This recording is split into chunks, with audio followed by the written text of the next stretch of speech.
अगर आप बिहार के किसान हैं, बिहार के रैयत हैं और भूमि सर्वे में समय सीमा खत्म होने के बाद अगर आप परेशान हैं और ये जानना चाहते हैं कि अब आगे क्या होगा, समय सीमा सरकार आधिकारिक तौर पर बढ़ाएगी या सिर्फ अफवाह ही होगा कि कागज़ लिया जाएगा या नहीं लिया जाएगा, पोर्टल खुले रहेंगे, अगर आधिकारिक तौर पर बयान नहीं आएंगे, चिट्ठी नहीं आएगा तो इस पर कैसे भरोसा करेंगे। अगर ऐसा आप सोच रहे हैं तो आपके लिए एक बड़ी जानकारी हम लेकर आएंगे और आज हम आपको बताएंगे कि क्या कुछ चल रहा है भूमि सर्वे को लेकर। नीतीश कुमार कितने गंभीर हैं, एनडीए कितना गंभीर है, बीजेपी के दिमाग में क्या कुछ चल रहा है, किसानों को राहत दिया जाएगा, बिहार के सीओ पर कार्रवाई की जाएगी, क्या कुछ चल रहा है, सब आज आपको बताएंगे।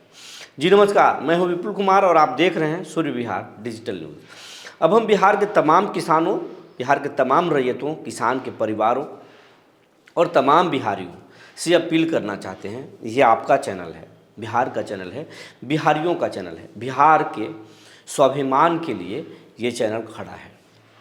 आपकी हर एक समस्या को हम गंभीरता से मुद्दा बनाकर उठाएंगे, सरकार को झकझोरेंगे, सरकार से उसका निदान कराने की पूरी कोशिश करेंगे। तो आपसे भी एक उम्मीद है हमारा, अगर आप इस चैनल को YouTube पर सब्सक्राइब नहीं किए हैं तो सब्सक्राइब कर लें, बेल आइकन को दबा लें।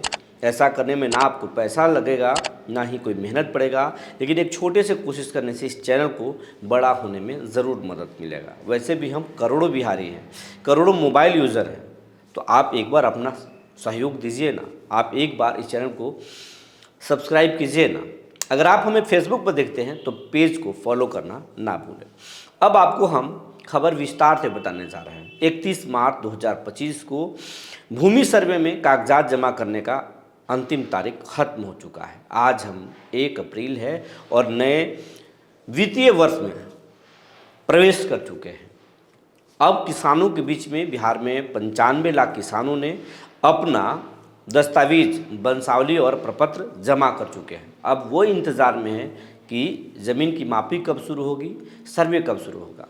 और ऐसे करोड़ों लोग अभी हैं, मतलब कि 60% से ज़्यादा अभी रैयत हैं जो कागजात जमा ही नहीं किए हैं। अगर आप 95 लाख किसानों की आंकड़ा सुनकर ये सोच रहे हैं कि अधिकांश किसान कागजात जमा कर दिए तो ये आप भ्रम में हैं। ये जो 95 लाख किसान हैं उनमें से सबसे ज़्यादा वो किसान हैं जो छोटा मोटा या बड़ा रजिस्ट्री से ज़मीन लिए हैं। साफ़ सुथरा ज़मीन है, कोई परेशानी नहीं है। ज़मीन के प्रमुख दस्तावेज के रूप में उनके पास रजिस्ट्री के पेपर है और वो उनके पास परिवारों के शेयर साफ़ सुथरा है, मतलब वो कहीं उस ज़मीन में कोई पेच नहीं है। इसीलिए उस ज़मीन के प्रपत्र तैयार किए, वंशावली तैयार किए और पेपर को जमा कर दिए। लेकिन भूमि सर्वे के असली मकसद ये नहीं है और ना असली रैयत ये है। कहानी तो शुरू होता है खतियानी ज़मीन से, गरमंजरुआ मालिक ज़मीन से, मतलब कुल मिला जुला कर खतियानी ज़मीन से। और खतियानी ज़मीन ही मेन पेच का मामला है, यही तो पेच है जिसे सरकार सुलझाना चाहती है। ऐसे बहुत सारे रजिस्ट्री के भी पेपर हैं जो कहा जा रहा है कि सर्वे में वो रजिस्ट्री ही अवैध हो जाएगा। ज़मीन किसी और का, बेच दिया कोई और, कहाँ से टिकेगा। सर्वे में ऐसे रजिस्ट्री भी कैंसिल हो जाएंगे, ये बातें चल रही है। यह गरमंजरुआ मालिक ज़मीन है, उसका मालिक सरकार है और बेच दिया कोई दूसरा व्यक्ति। सीओ साहब उठे, उसको मोटेशन कर दिए, अब कर्मचारी उसको रसीद काट रहे हैं। अब उसी रजिस्ट्री के पेपर को लेकर किसान अंचल में या भूमि सर्वे के शिविर में जमा कर दिए। वो इत्मीनान से है कि नापी होगा, ज़मीन तो हमारा है, रजिस्ट्री मेरे पास है। दफ्तर के लोग, भूमि सर्वे से जुड़े लोग बोल रहे हैं कि ऐसे तो बड़े पैमाने पर जो रजिस्ट्री है वही अवैध हो जाएगा और उसमें न सिर्फ किसानों को नुकसान होगा बल्कि मोटेशन करने वाले, जो दखल खारिज करने वाले सीओ हैं वो भी नपेंगे। बहुत कुछ बातें हैं जो सर्वे आने पर ही पता चलेगा। वैसे अगर आप रजिस्ट्री के पेपर जमा किए हैं तो बहुत सारे किसानों को अब तक नोटिस भी मिला होगा। कहानी ये कि अमीन आपको बोले होंगे कि साहब आप जो रजिस्ट्री दिखा रहे हैं उसमें खाता अलग है, प्लॉट अलग है, ये ज़मीन आपका है ही नहीं, या जिसने लिखा है उसका ही नहीं है, तो फिर आप ज़मीन रखेंगे कैसे। तो इस तरह की परेशानी के नोटिस भी आपको मिले होंगे, आप समझ भी रहे होंगे। अगर आपको नहीं मिले हैं तो ये जान लीजिए इस तरह का खेल शुरू हो चुका है। तो बड़े पैमाने पर रजिस्ट्री के पेपर भी कैंसिल हो सकते हैं, अवैध हो सकते हैं। ये तो एक अलग मसला है। असल मसला पुश्तैनी ज़मीनों पर, खतियानी ज़मीनों पर है, जिसमें पेच ही पेच है और वो पेच सुलझने का नाम नहीं ले रहा है। यही कारण है कि बिहार के अधिकांश रैयत खतियानी ज़मीनों के पेपर, वंशावली प्रपत्र जमा नहीं किए हैं। उसके पीछे का सबसे बड़ा कारण ये है कि अधिकांश रैयत के जो पार्टनर्स हैं वो सर्वे के लिए तैयार नहीं है।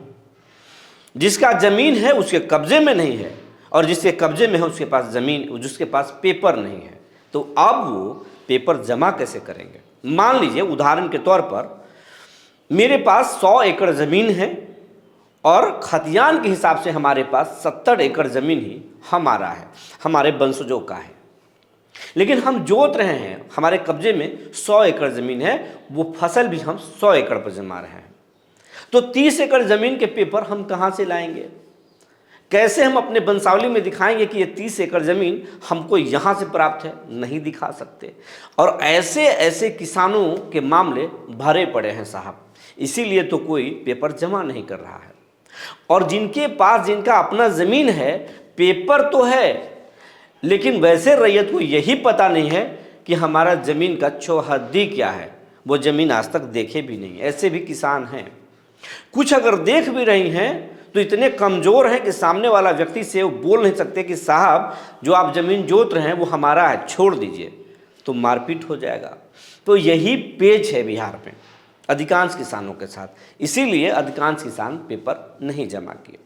इसको आप लापरवाही भी कह लीजिए या फिर ये बड़ा परेशानी भी कह लीजिए। सरकार भी इस बात को समझती है, इसीलिए तो सर्वे करा रही है। सर्वे हो जाएगा, लेकिन परेशानी है कि इन तमाम उलझनों के कारण सिस्टम में बैठे सीओ साहब हैं, सीआई साहब हैं और राजस्व कर्मचारी हैं, जिन्होंने दूसरे के ज़मीन को दूसरे के नाम मोटेशन कर दिया या उसका रसीद काट रहे हैं। अब रसीद लेने वाला व्यक्ति दौड़ रहा है कि यही हमारा आधार है ज़मीन का, लेकिन हकीकत में वो आधार है नहीं। अब यही सर्वे में सब कुछ साफ होने वाला है, तो परेशानी तो है। इसी वजह से अधिकांश किसान पेपर जमा नहीं किए। ये बात जब अब समय सीमा खत्म हुआ तो इस विभाग के जो एसीएस हैं, हर जिले के डीएम या भूमि बंदोबस्त पदाधिकारी से, सर्वे पदाधिकारी से समझ रहे हैं और बोल रहे हैं कि आखिर इतना किसान जमा क्यों नहीं किए। तो अब जिलों से लेकर मुख्यालय तक के अधिकारी इस बात को समझ रहे हैं और सरकार को बता रहे हैं कि पेच ये है, परेशानी ये है। कुछ लोग परेशानी के पीछे एक और भी कारण है कि रजिस्ट्री के भी जो पेपर हैं वो किसानों को सिस्टम में बैठे लोग दे नहीं रहे हैं। उनसे पैसे तो ले लिए, उनको महीनों से चक्कर लगवा रहे हैं, लेकिन आज तक उन्हें उनका पेपर नहीं दिया। परिमार्जन प्लस ऐप पर बड़े पैमाने पर गड़बड़ी है। पैसे दलाल ले रहे हैं लेकिन उसको ठीक नहीं कर रहे हैं। कई जगह, कई अंचलों में सीओ हैं ही नहीं, चार्ज दिया जा रहा है। कभी इसको चार्ज, कभी उसको चार्ज, कभी उसको चार्ज, चार्ज का खेल खेला जा रहा है। और इस बात को लेकर सदन में, बिहार विधान परिषद में जमकर हंगामा किया। और हंगामा कोई और नहीं बल्कि सत्तारूढ़ दल के एमएलसी हैं दिलीप कुमार सिंह। उन्होंने कई दफ़े इस मुद्दे को उठाया। विपक्ष के भी कुछ एमएलसी ने उठाया, सत्तारूढ़ दल के कुछ और एमएलसी ने उठाया, लेकिन जिस तरीके से दिलीप कुमार सिंह ने मुखर तरीके से उठाया वो काफ़ी चर्चा में भी रहा, सोशल मीडिया पर खूब वायरल भी हुआ। तो परिमार्जन प्लस ऐप में भी गड़बड़ी है, वहाँ भी काम को टाल मटोल किया जा रहा है। और जब तक अंचलों को ठीक नहीं किया जाएगा, सरकारी सिस्टमों को ठीक नहीं किया जाएगा, तब तक सर्वे हो ही नहीं सकता। इस बात की भी जानकारी सरकार को दे दी गई है। सबसे पहले अंचल को ठीक करना होगा, सिस्टम में बैठे लोगों को ठीक करना होगा, उसके बाद किसानों को जागरूक करना होगा, इसके फ़ायदे और नुकसान बताने होंगे, उसके बाद सर्वे कराना होगा। अब ये तमाम बातें सरकार तक पहुंचाया जा रहा है। बीजेपी के मंत्री हैं, भूमि राजस्व मंत्री हैं, बीजेपी कोटे के हैं, संजय सरावगी, वो इस बात को उनको जानकारी दे दी गई है और वो अब इस विभाग के एसीएस से और मुख्यमंत्री नीतीश कुमार से संपर्क कर रहे हैं और बातें जल्द में हो रही है। अंदर खाने से बातें निकल कर आ रही है कि सरकार अब किसानों के पक्ष में फैसला देने वाली है।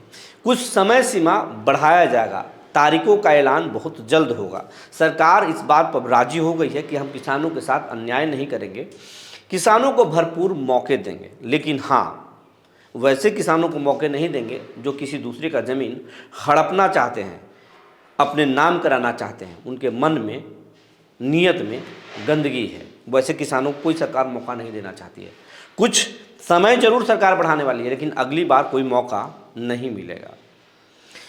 देखिए, सबसे पहले इस अखबार को देखिए। आप देख रहे होंगे भूमि सर्वे से जुड़े हर एक अखबारों में, हर एक न्यूज़ चैनल्स पे, .com में, पोर्टल पे ये तरह की खबरें चल रही है कि सरकार समय सीमा बढ़ाने जा रही है, राहत दिया जाएगा। तो इस तरह की खबरें चल रही हैं, लेकिन तारीखों का आधिकारिक ऐलान नहीं हुआ है। एक सप्ताह के अंदर सरकार तारीखों का औपचारिक ऐलान कर सकती है कि कितनी तारीख तक इसको बढ़ाया जाए। सरकार तारीखों का ऐलान कब करेगी उससे फ़र्क नहीं पड़ता, आप तैयारी कर लीजिए। सरकार की क्या तैयारी है उसको छोड़ दीजिए। हम बार बार पहले से भी कह रहे हैं, अभी भी कह रहे हैं, आप अपनी तैयारी कर लीजिए। और अगर आप सोच रहे हैं कि सरकार इस सर्वे को नहीं कराएगी, तो ये आप मन में भ्रम पाल रहे हैं बेकार के। आप ये सोच रहे हैं कि सरकार अब तीसरी मौका है जब सरकार समय बढ़ाने जा रही है। तो साहब, ये आप गलत सोच रहे हैं। ये नीतीश कुमार है। जिस नीतीश कुमार को बड़े बड़े दल नहीं समझ पाए, आप क्या समझ पाएंगे। ये वही नीतीश कुमार हैं जब जबरन बिहार में शराबबंदी लागू करा दिया। शराबबंदी कितना लागू है ये आपको भी मालूम है, लेकिन कानूनी तौर पर तो लागू है। ये वही नीतीश कुमार हैं जो बिहार में एक से बढ़कर एक कई फरमान दिए हैं, जिसके साइड इफ़ेक्ट भी समाज देखा है, लेकिन लागू तो हुए। तो ये भूमि सर्वे भी लागू होगा।